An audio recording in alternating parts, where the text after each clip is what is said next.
untuk selalu mencuci tangan pakai sabun. Dan pastiin nontonnya di rumah aja ya.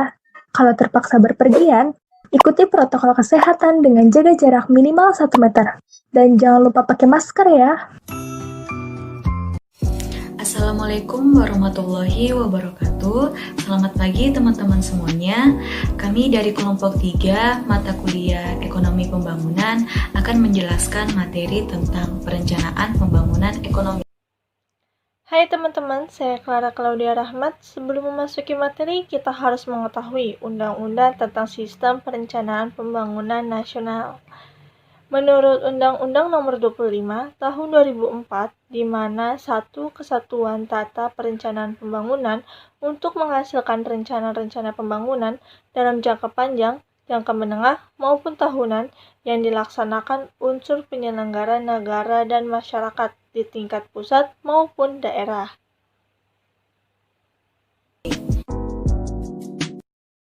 Baik, pertama saya akan menjelaskan kepada teman-teman semuanya yaitu apa sih definisi dari perencanaan ekonomi dan juga pembangunan ekonomi. Yang pertama saya akan menjelaskan perencanaan ekonomi. Perencanaan ekonomi mengandung arti pengendalian dan pengaturan suatu perekonomian untuk mencapai sasaran dan tujuan tertentu dalam jangka waktu tertentu. Nah, jadi dari definisi perencanaan ekonomi ini mempunyai elemen dasar. Yang pertama, merencanakan berarti memilih. Yang kedua, perencanaan merupakan alat pengalokasian sumber daya. Yang ketiga, perencanaan merupakan alat untuk mencapai tujuan. Dan yang keempat, yang terakhir, perencanaan untuk masa depan.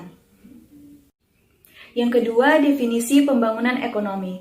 Pembangunan ekonomi merupakan suatu proses yang menyebabkan pendapatan per kapita penduduk suatu masyarakat meningkat dalam jangka panjang, disertai dengan perubahan ciri-ciri penting suatu masyarakat, yaitu perubahan dalam keadaan sistem politik, struktur sosial, nilai-nilai masyarakat, dan struktur kegiatan ekonominya. Nah, dalam definisi pembangunan ekonomi ini dapat disimpulkan bahwa pembangunan ekonomi mempunyai 4 sifat penting. Yang pertama, suatu proses. Yang kedua, usaha untuk meningkatkan pendapatan per kapita. Yang ketiga, kenaikan pendapatan per kapita berlangsung dalam jangka panjang. Dan yang keempat, yang terakhir, kenaikan pendapatan per kapita dibarengi terjadinya perubahan teknologi atau kelembagaan. Selanjutnya saya akan memberitahu kepada teman-teman semuanya yaitu ciri-ciri pembangunan ekonomi. Ciri-ciri pembangunan ekonomi yang pertama, usaha yang dicerminkan dalam rencana untuk meningkatkan perkembangan sosial ekonomi yang mantap. Yang kedua, usaha yang dicerminkan dalam rencana untuk meningkatkan pendapatan per kapita. Yang ketiga, usaha untuk mengadakan perubahan struktur ekonomi. Dan yang keempat, yang terakhir, usaha perluasan kesempatan kerja.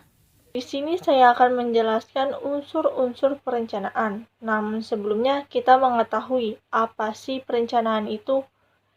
Ya, perencanaan merupakan suatu proses menentukan hal-hal yang ingin dicapai atau tujuan di masa depan, serta menentukan berbagai tahapan yang diperlukan untuk mencapai tujuan tersebut. Di sini kita bisa lihat ada 3 unsur perencanaan. Yang pertama, kebijakan dasar atau strategi dasar rencana pembangunan. Yang kedua, kerangka kebijakan yang konsisten. Yang ketiga, perkiraan sumber daya bagi pembangunan. Selanjutnya yaitu ada model-model perencanaan, di mana menurut Tadahroh tahun 1986 dalam buku perencanaan pembangunannya, model dan metode perencanaan pembangunan ekonomi merupakan usaha secara sadar dari suatu organisasi pusat untuk mempengaruhi, mengarahkan, serta mengendalikan perubahan dalam variabel-variabel ekonomi yang utama. Maka dari itu, model-model perencanaan ada 3 jenis, yaitu model agregat, model gagasan dasar, maupun model penilaian proyek dan analisis manfaat biaya sosial. Kita memasuki model yang pertama, yaitu model agregat, yang berhubungan dengan perekonomian secara keseluruhan dan menyangkut komponen-komponen agregat seperti konsumsi, produksi, investasi, tabungan, ekspor-impor, dan lain sebagainya. Selanjutnya, model kedua yaitu gagasan dasar, yang dimana model ini bersifat input-output dan menjelaskan struktur perekonomian tersusun dari berbagai sektor atau industri yang satu sama lainnya berinteraksi melalui transaksi jual-beli. Semua industri selain dianggap sebagai produsen output tertentu, juga sebagai konsumen atau pihak yang menggunakan output dari instruksi yang lain seperti input-inputnya. Dan model yang ketiga ada penilaian proyek dan manfaat biaya sosial.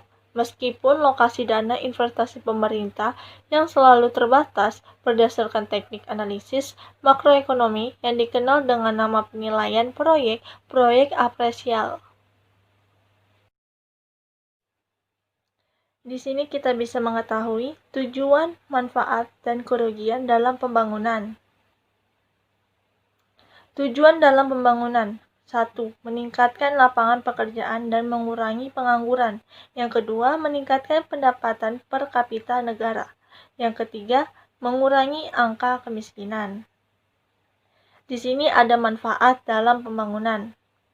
Yang pertama, output atau kekayaan suatu masyarakat atau perekonomian akan bertambah. Yang kedua, memberikan kesempatan kepada manusia yang lebih baik untuk memanfaatkan alam sekitarnya.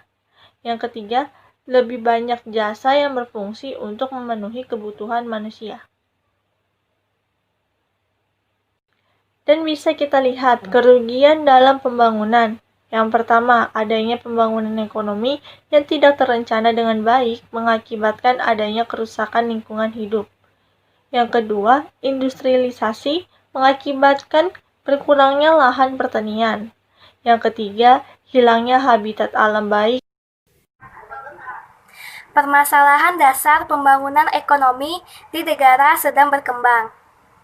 Alasan keterlambatan perhatian terhadap pembangunan ekonomi di negara sedang berkembang ditandai dengan adanya beberapa alasan. Yang pertama, kenyataannya bahwa pada masa itu masih banyak negara-negara berkembang yang sekarang menjadi daerah jajahan. Pada umumnya, mereka membangun daerah jajahannya dengan tujuan untuk meningkatkan keuntungan bagi negara mereka, bukan untuk menaikkan kesejahteraan penduduk daerah jajahan.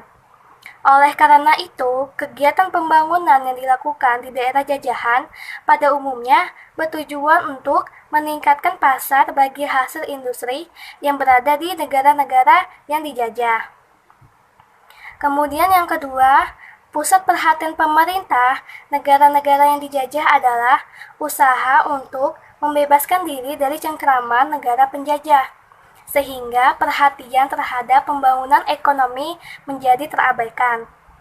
Selanjutnya, alasan yang ketiga adalah kurangnya perhatian para pemimpin masyarakat yang dijajah untuk membahas persoalan-persoalan pembangunan ekonomi. Karena yang menjadi tujuan mereka pada saat itu adalah untuk memperjuangkan kemerdekaannya. Faktor penyebab meluasnya perhatian terhadap pembangunan ekonomi di negara-negara sedang berkembang. Ada beberapa faktor yang dipandang sebagai penyebab bertambah meluasnya perhatian terhadap kegiatan pembangunan ekonomi di negara-negara sedang berkembang.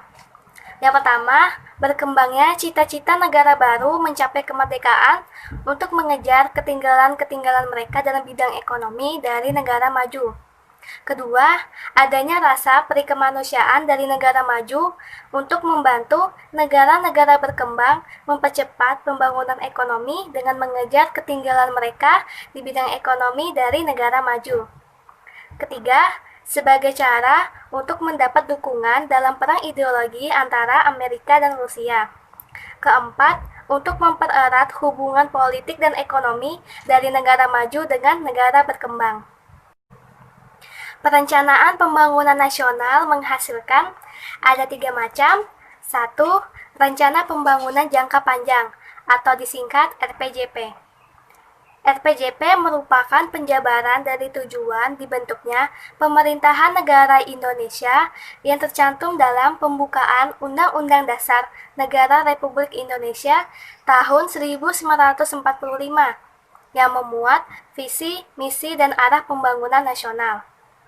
Rencana Pembangunan Nasional diwujudkan dalam visi dan misi jangka panjang yang mencerminkan cita-cita kolektif yang akan dicapai oleh masyarakat dan strateginya.